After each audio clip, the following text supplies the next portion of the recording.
Good morning to all of you. आज हम लोग बीतान भाग 2 के सिल्वर बेडिंग पाठ का सारांश देखेंगे। सारांश पढ़ाने से पहले बताने से पहले मैं आपको बता दूं कि बीतान से 4 प्रश्न पूछे जाते हैं।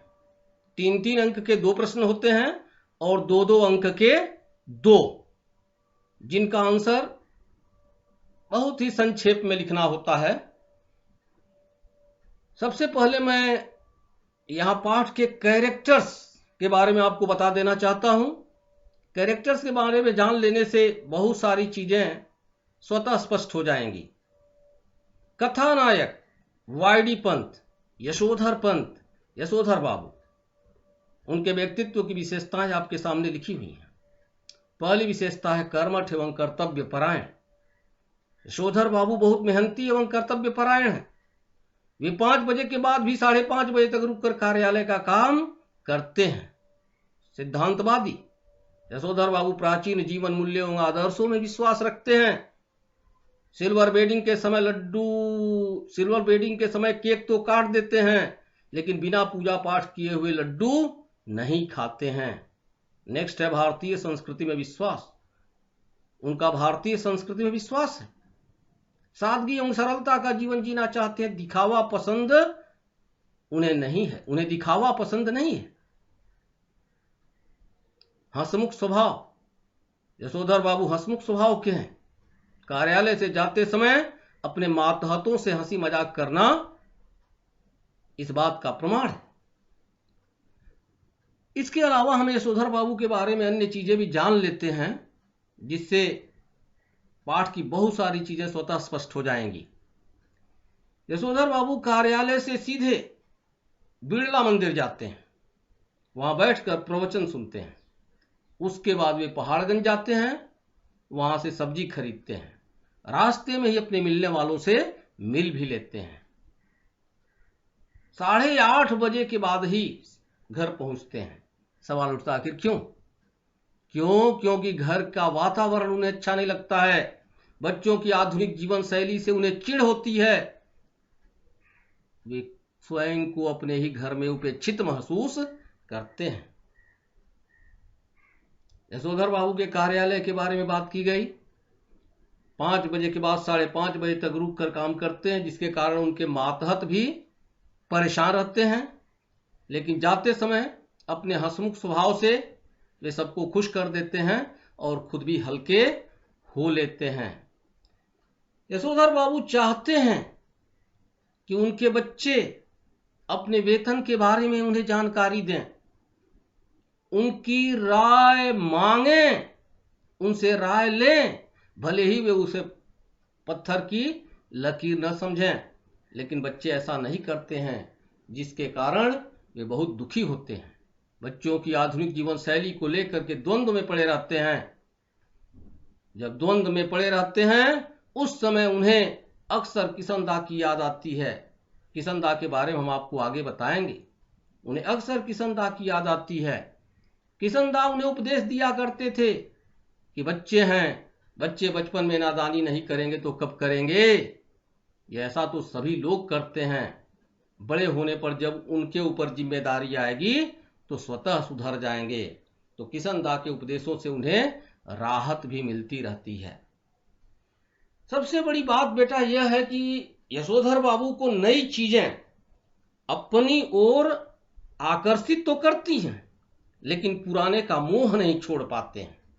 यह उनके द्वंद्व का सबसे बड़ा कारण है।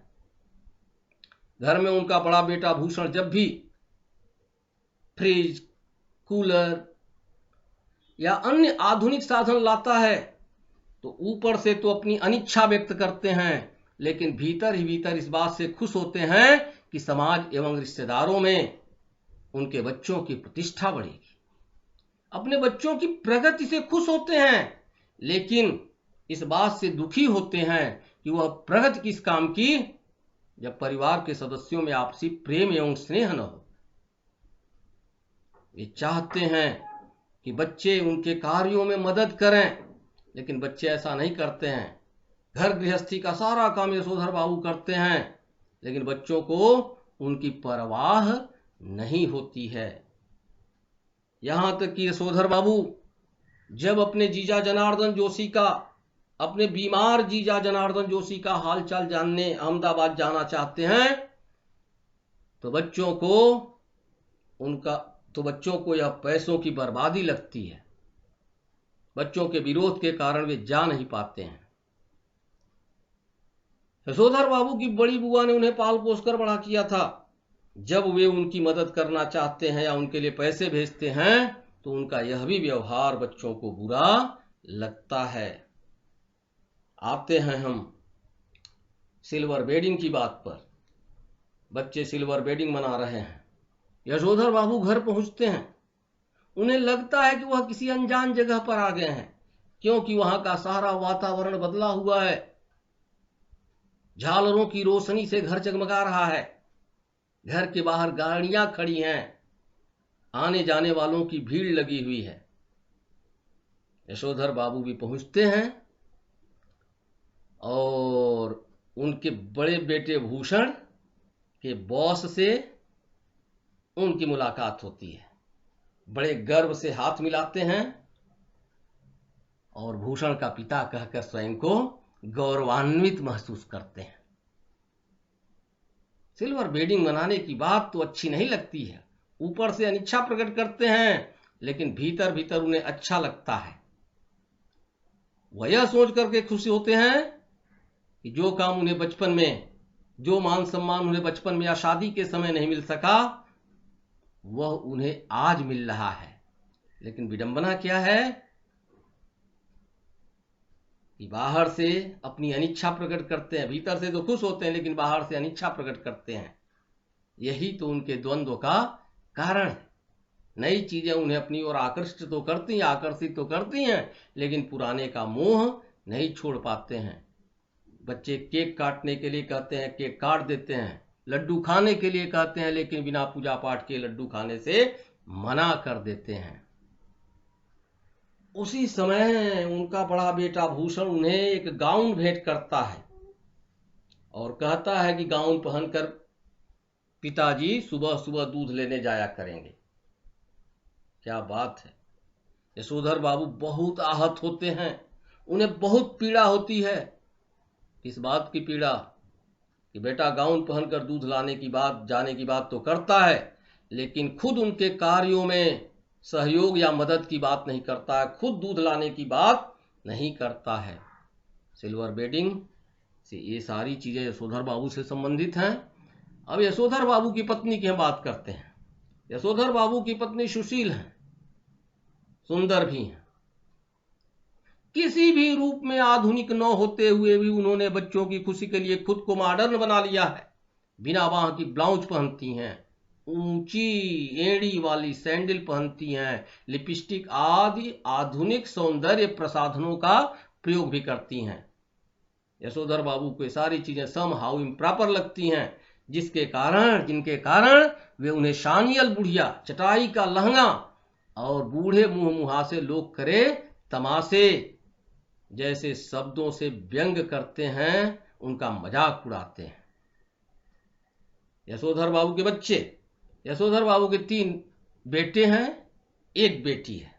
बड़ा बेटा भूषण विज्ञापन कंपनी में काम करता है, 1500 रुपए उसकी तनख्वाह है।